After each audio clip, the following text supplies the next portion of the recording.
réussir, gravir les échelons, changer de classe sociale. On voit ça comme une belle histoire, une success story.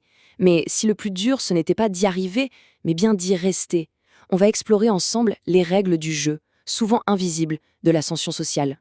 Cette phrase, elle est absolument centrale. C'est la métaphore qui va nous guider. L'idée, c'est que même quand on est sorti de son milieu d'origine, les marques de ce passé, elles, restent. Et savoir quoi en faire, c'est tout le défi. Alors, pour bien comprendre ce que cette métaphore de la prison implique, commençons par le cœur du problème. C'est ce que l'analyse présentée appelle le casse-tête du prisonnier.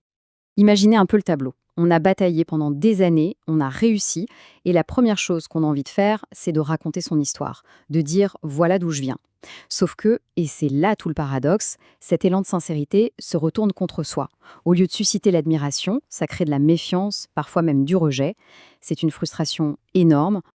Et le point crucial, c'est que contrairement à l'image qu'on a du rêve américain, du self-made man, raconter son parcours depuis le bas de l'échelle est très rarement bien perçu. Le constat est assez brutal. Loin d'être un atout, cette histoire est souvent vue comme suspecte. Bon, voyons maintenant comment ce fameux casse-tête se manifeste dans la vie de tous les jours. Parce que la tentation de regarder en arrière, elle est bien réelle, mais elle est aussi semée d'embûches. Pour illustrer ça, on a un exemple tiré d'une nouvelle de l'écrivain Alberto Moravia qui s'appelle « Aller vers le peuple ». On y suit un homme qui retourne en voiture dans le quartier populaire de son enfance. Sa femme, elle, est assez inquiète. Mais lui, très sûr de lui, il la rassure. « T'inquiète pas, je viens de là, ils ne peuvent rien me faire. » En gros, il pense que ses origines lui donnent une sorte de laissez-passer, une protection. Résultat des courses, ils se font voler. La leçon est assez violente. Non seulement son passé ne le protège plus du tout, mais il est devenu complètement insignifiant. Il ne fait plus partie de ce monde-là. Et si l'exemple de la fiction ne suffit pas, l'auteur de l'analyse nous partage une anecdote très personnelle. Un jour, il a voulu faire un petit pèlerinage nostalgique, retourner voir la balançoire de son enfance, et là, c'est l'échec sur toute la ligne. Sa compagne de l'époque, ça ne lui fait ni chaud ni froid. Les gens qui habitent là maintenant, non seulement ils ne le croient pas une seconde, mais ils finissent par lui demander de partir. Le verdict est clair, impossible de se reconnecter au passé. Ok, le constat est assez dur. Alors, face à ça, quelle est la bonne stratégie? La solution qui est proposée est radicale et elle nous ramène directement à notre métaphore du début. Pour ne pas tomber dans ces pièges, la recommandation est sans détour. On revient à notre prisonnier. Il faut faire exactement comme un ex-détenu qui veut se réinsérer. Il faut devenir invisible. Le mot est fort, hein? S'invisibiliser. Ça veut dire quoi au juste? C'est une démarche volontaire pour effacer ce qu'on pourrait appeler les tatouages symboliques, les cicatrices de son ancienne vie. L'objectif, c'est de se fondre dans la masse, de passer inaperçu dans son nouveau milieu. D'accord. Mais en pratique, comment on fait pour devenir invisible? L'analyse nous donne une véritable boîte à outils pour opérer cette transformation. Tout se joue sur 3 grands axes. D'abord, il y a les manières, tous les codes de savoir-vivre.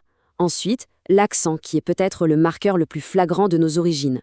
Et enfin, le langage corporel, notre façon de bouger, de se tenir. Commençons par l'accent. Il est vu comme un marqueur social très puissant. Le but du jeu, c'est donc d'adopter un accent neutre, un accent qui ne révèle rien sur d'où l'on vient. Et ce qui est assez surprenant, c'est l'affirmation que c'est un travail qui peut se faire en 6 mois à peine.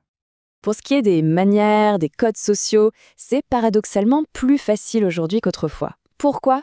Parce que l'information est partout. On n'a plus besoin d'un mentor. Avec Internet, on a accès à une quantité incroyable de ressources pour apprendre n'importe quel code de conduite. Et enfin, pour le langage corporel, cette citation résume tout. L'idée, ce n'est pas de ne rien ressentir, les stress, le doute, le fameux syndrome de l'imposteur, tout ça on a le droit de le vivre. La seule règle d'or, c'est que ça ne doit absolument pas se voir de l'extérieur. Finalement, toutes ces techniques, travailler son accent, ses manières, son corps, tout ça, ça se résume à un seul et unique principe. La méthode ultime, ce n'est pas une grande théorie intellectuelle, c'est bien plus simple, bien plus instinctif que ça. C'est une pratique que l'on connaît tous. Et cette pratique, c'est le mimétisme. C'est vraiment le moteur de toute l'adaptation. Observer les gens du milieu qu'on veut intégrer. Imiter. Absorber leurs gestes, leur façon de parler, leurs réflexes, jusqu'à ce que tout ça devienne une seconde nature. Tout ça nous amène à la question de fin. Une question qui reste ouverte. Est-ce que cette stratégie de l'invisibilité fonctionne? Sans doute. Mais ça soulève une interrogation bien plus profonde. Est-ce qu'effacer son passé, c'est vraiment ça, le prix à payer pour réussir?